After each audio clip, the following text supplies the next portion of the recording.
Assalamualaikum Bu Prina, apa kabar? Waalaikumsalam, Ibu. Alhamdulillah sehat. Bu Ana bagaimana kabarnya hari ini? Alhamdulillah sehat. Ini loh Bu, dengar-dengar ada yang disampaikan ya Bu ya? Iya, Bu. Saya mau diskusi sedikit sama Ibu hari ini tentang masalah I- saya di kelas. Oke, hari ini mungkin saya ada waktu 15 menit untuk kita ngobrol-ngobrol. Nah, jadi apa yang ingin Ibu sampaikan? Iya, Bu. Sebenarnya saya ini masih pusing ini, Bu, karena saya masih bingung dengan siswa saya di kelas itu. Siswa saya itu kalau di kelas um, terkhusus di pembelajaran bahasa Inggris itu mereka selalu merasa kesulitan. Mereka menganggap bahasa Inggris itu susah gitu, Bu. Oh, jadi permasalahan Ibu, anak-anak men- menganggapnya bahwa bahasa Inggris itu sulit ya Bu ya? Iya, Jadi Bu. dari percakapan kali ini apa yang Ibu harapkan? Saya berharap siswa saya itu eh, ketika belajar bahasa Inggris ya mereka senang, menyenangkan, kemudian semangat juga. Jadi tidak pusing gitu di kelasnya juga kita dalam belajar itu juga tidak monoton gitu, Bu. Jadi usaha-usaha apa yang akan Bu Prina lakukan? Sudah ada gambaran untuk menarik minat anak-anak untuk belajar bahasa Inggris?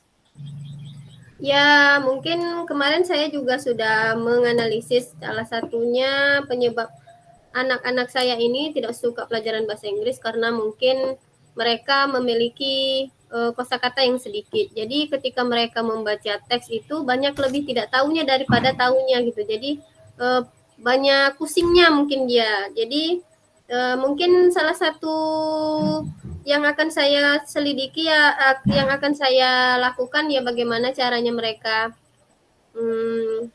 menambah kosakata mereka dalam bahasa Inggris. Jadi kosakatanya masih sedikit ya Bu ya untuk anak-anak ya. Kalau Iya, Ibu Bu. bisa nilai kosakata anak-anak, menurut Ibu ada di kalau ranknya 1 sampai 10 ada di nilai berapa ya Bu ya? Ada di nilai 5 kayaknya, Bu. Nilai 5 ya. Berarti harus kita tingkatkan ya Bu ya. Syukur-syukur Iya, bisa Bu. sampai level yang maksimal ya. Nah, Harapan saya seperti itu, Bu. untuk menaikkan level minat siswa belajar bahasa Inggris, terutama untuk menambah kosakata siswa, usaha-usaha apa ya yang akan Bu Prina lakukan? Ya, mungkin saya akan melakukan salah satunya dengan uh, permainan, permainan bahasa Hmm, Inggris permainan. dengan Kahoot misalnya atau dengan Quizizz dengan permainan-permainan yang bentuknya digitalisasi ya karena menurut saya siswa saya ini lebih tertarik dengan hal-hal yang bentuknya digital. Mungkin karena mereka sudah lahir di zaman digital gitu ya. Jadi lebih tertarik dengan hal-hal seperti itu. Jadi mungkin nanti di awal pembelajaran saya sebelum masuk materi intinya saya mungkin nanti akan melakukan ice breaking dengan permainan kosakata dalam bahasa Inggris supaya mereka lebih bisa menambah pembendaharaan katanya, kata-kata bahasa Inggrisnya, Bu. Hmm. Jadi dengan permainan ya Bu ya untuk menambah perbendaharaan bahasa Inggrisnya ya. Nah, Iya. kira-kira permainan seperti apa yang dalam waktu dekat ini akan Ibu terapkan? Menurut saya yang termudah sekarang ini Kahoot ya, Bu, karena Kahoot itu Hmm. tidak memakai aplikasi, jadi mungkin di handphone siswa-siswa saya juga tidak terlalu berat gitu, Bu. Jadi saya akan memakai Kahoot untuk permainan menambah kosakata pembelajaran bahasa Inggris siswa saya, Bu. Oh, jadi dengan menggunakan Kahoot ya Bu ya, memudahkan siswa belajarnya ya Bu ya. Nah, menggunakan Kahoot ini, kapan Ibu akan merealisasikannya dengan siswa Ibu? Saya akan melakukan Kahoot ini insya Allah minggu depan, Bu. Saya akan buat konsepnya dalam waktu dekat dan akan saya aplikasikan. Hmm. Oh, jadi minggu depan sudah bisa diterapkan ya Bu ya. Adakah mitra yang akan Ibu rangkul untuk sama-sama menambah perbendaharaan kosakata anak-anak, Bu? Ada Bu, dengan guru bahasa Inggris yang lain juga, dengan rekan sejawat dan dengan guru-guru yang mungkin dia paham tentang IT, ya mungkin dia bisa membantu saya juga dalam membuat permainan-permainan Kahoot ini nanti Bu. Oke ya, jadi Ibu sudah punya mitra ya untuk bisa meningkatkan kosakata anak-anak ya Bu ya. Dari percakapan ini sudah ada gambaran ya Bu ya? Sudah Bu, saya akan fokus nanti di kosakata siswa dulu, baru nanti lebih ke materi yang mendalam tentang bahasa Inggris. Bagaimana dengan peran kepala sekolah, Bu? Apakah perlu dilibatkan dalam menambah kosakata anak-anak ini, Bu, atau menambah kecintaan mereka terhadap bahasa Inggris? Peran kepala sekolah mungkin kalau dibilang terlalu melibatkan tidak ya, karena masih menurut saya ini masalahnya masih dalam bentuk interaksi saya dengan siswa di kelas gitu.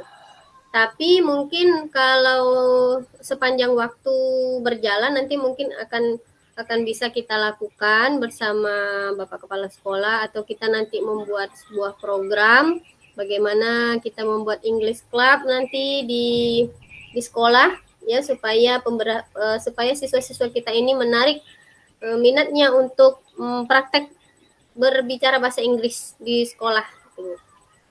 Oke, menarik ya Bu ya. Saya sudah bisa membaca dari yang Ibu sampaikan bahwa Ibu akan meningkatkan minat siswa untuk bahasa Inggris dengan menggunakan aplikasi, berkolaborasi, dan dukungan dari kepala sekolah. Senang rasanya saya bercerita dengan Ibu. Saya akan sangat senang menunggu kegiatan yang akan Ibu lakukan. Harapannya setelah mentoring ini kita bisa bercerita bagaimana progres coaching ini. Oke, saya cukupkan sampai di sini ya Bu ya.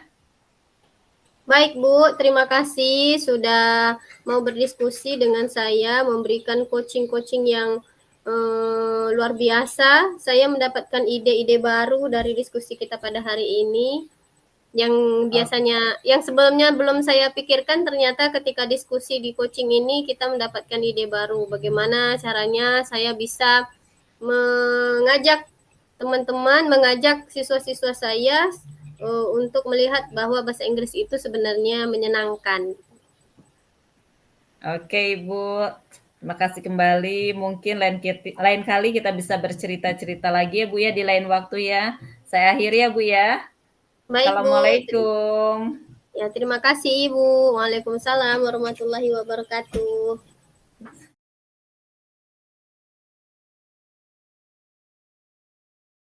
Selamat pagi Ibu Mariana. Bagaimana kabarnya hari ini? Selamat pagi Bu Prina. Alhamdulillah kabar saya luar biasa sehat. Bagaimana kabar Bu Prina? Alhamdulillah saya juga sehat. Oke Bu, sebelum kita mulai, gimana perasaan Ibu nih menjelang sesi coaching kali ini? Ada hal khusus yang mau didiskusikan tidak? Iya, ada banyak rupanya beberapa permasalahan yang mengganjal di hati saya akhir-akhir ini. Baik, kalau begitu mari kita jadikan sesi ini sebagai ruang untuk menjelajahi solusi bersama. Apa ada hal khusus yang ingin Ibu bahas di coaching kali ini? Pada coaching kali ini saya ingin menyampaikan tentang pembelajaran yang dengan metode monoton ya, rata-rata menggunakan ceramah. Ini adalah curhatan dari peserta didik saya dan saya menganalisis, mungkin termasuk saya juga ya, sebagian besar menggunakan metode ceramah. Itu Bu Prina. Oke, metode monoton. Tujuan yang ingin Ibu capai dari diskusi kita ini apa? Tadi kan pembelajaran monoton, yang maksudnya tujuannya mau diapakan gitu? Siswa kita ini kan full day. Jadi kalau terbayang nggak sih siswa sekolah dari pagi sampai sore, mereka sudah bosan dengan gaya guru jam 1 sampai jam 11 monoton gayanya ceramah, sudah dipastikan pasti siswa itu hanya fisiknya aja yang sudah ada di sekolah, tetapi pikirannya melayang-layang karena tidak sesuai dengan ekspektasi mereka. Itu Bu Oke, Prina. baik. Berarti siswanya sudah lelah gitu ya Bu ya. Lebihnya kita Iya. juga. Apa definisi tujuan akhir yang Ibu inginkan? Saya ingin siswa itu datang ke sekolah dengan semangat, mereka rindu dengan suasana belajar, mereka senang dan bahagia pulang dari sekolah. Itu Bu. Oke, berarti kalau begitu menurut Ibu apa yang membuat siswa itu merasa senang di kelas? Mungkin karena zamannya sekarang sudah zaman era Gen Z ya, kita harus memaksimalkan dunia mereka. Itu yang kurang terkondisikan oleh kami. Lanjut ya Bu ya. Ya.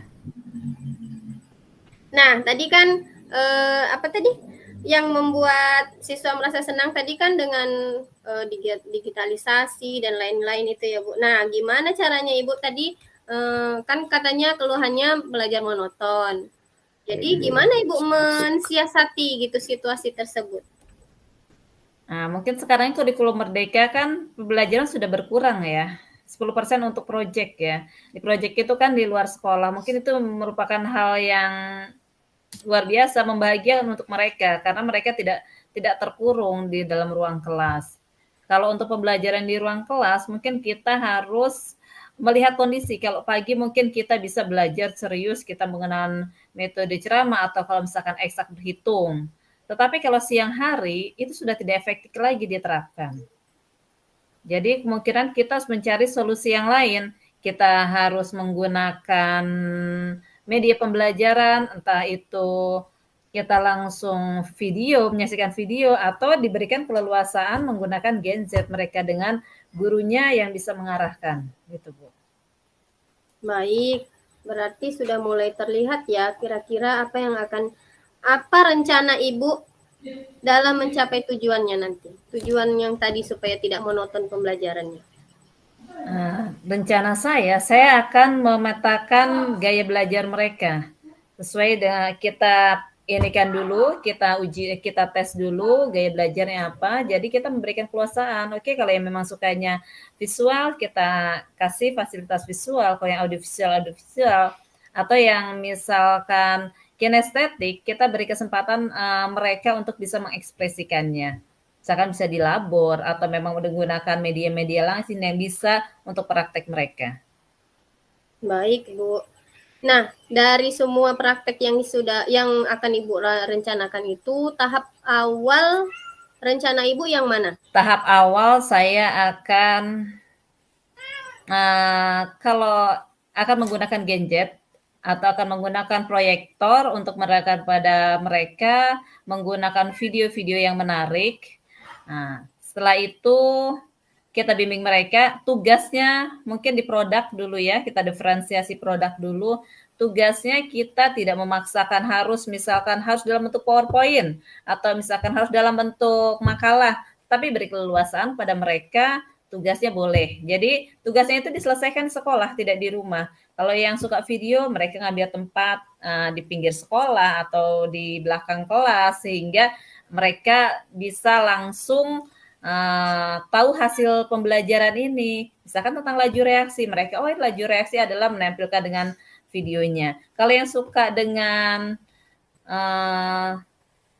rangkuman, kita masih memberikan hak juga untuk mereka untuk memberikan produk yang berbeda.